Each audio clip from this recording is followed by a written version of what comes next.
A woman who maced black girls actually harassed the family for months prior. Put it up full mass. In an update to a story we brought you, according to a mother, an 81-year-old Florida neighbor accused of spraying kids ages 3 and 6 with bear mace has been racially harassing the family for months prior. A Florida mother says that an 81-year-old woman who faces felony charges for allegedly spraying bear mace at her daughters has been racially harassing her family for months on end since they moved next door.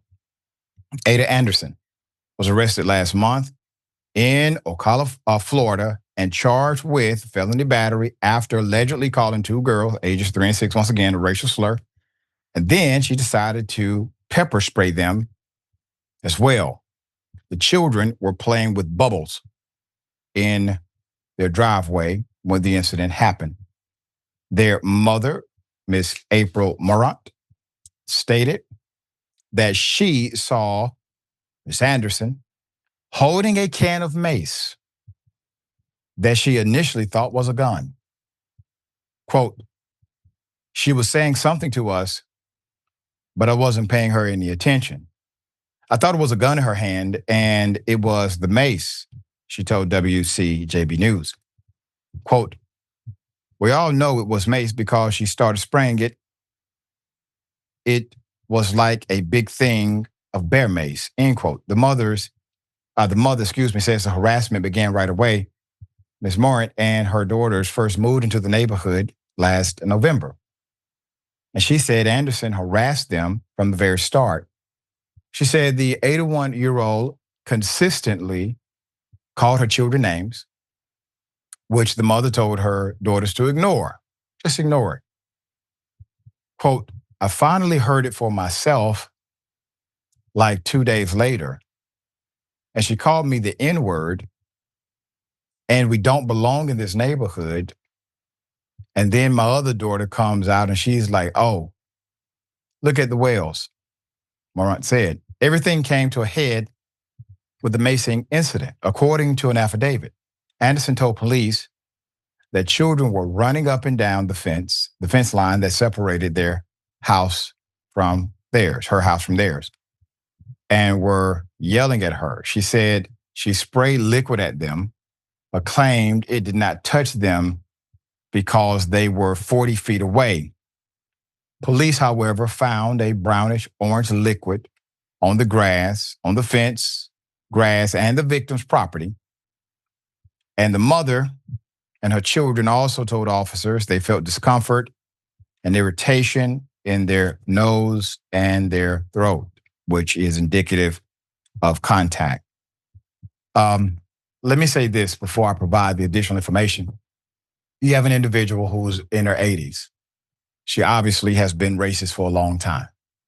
Typically, this is not behavior that begins in the 80s, okay?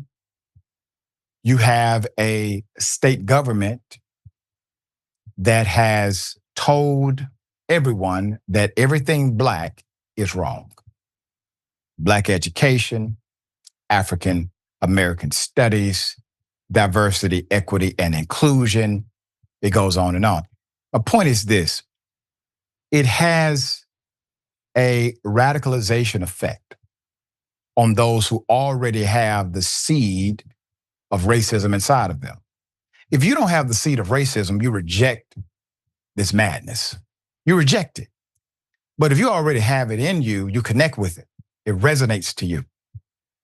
And this is part of the combination that allows for things like this to happen.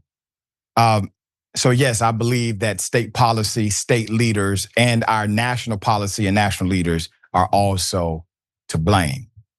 It does not excuse her actions at all. So there's a GoFundMe. We want to try to help the family as much as we can. The mother's trying to move a family out of that neighborhood. She started a GoFundMe to raise donations to help fund her move to a new rental property.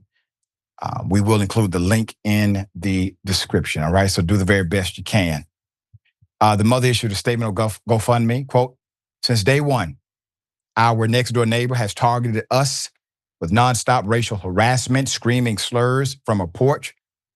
telling us we don't belong in the neighborhood and poisoning the air with her hate, Morant wrote on the fundraising page. Now she's finally been arrested and charged with 3 counts of battery. But I know this isn't over. She'll be out soon. And I truly fear what she might do next. We can't stay here. I don't want to wait for this situation to escalate even further. The Marion County jail records reveal that Anderson was arrested in 2017 for stalking and in 2019 for aggravated assault with a deadly weapon. The 2019 arrest was reportedly connected to an incident with a previous neighbor in which he actually pulled out a gun, according to the report. So this is why we would like to help the family. We've reported on incidents right here on Indisputable where a child was killed because of a racist neighbor.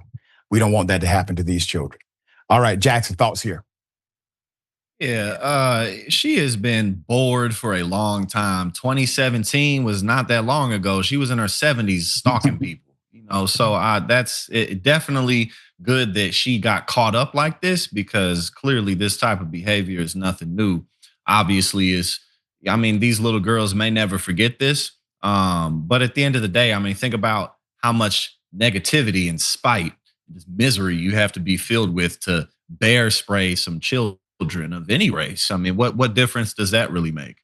But also, as you pointed out, too, this absolutely is stimulated by Trump's America, by the culture that he spreads.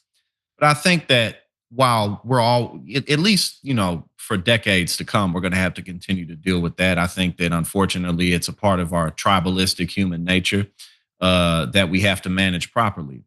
But a lot of that sentiment is, in fact, dying with this woman's generation. She's 81 years old, and these people are fighting for a past that is long over. Even if you kicked all the immigrants, let's say they did actually kick 11 million immigrants out of here, right? The country would still be incredibly diverse and it would still be browning. Gay people would still be out and about living their life, doing their thing. But people all across the LGBTQ community, that's not going back. Women aren't going back. Black people aren't going back. So ultimately they lost, but we have to keep dealing with it for a little bit longer. Yep, there you go. All right, we'll bring you updates as they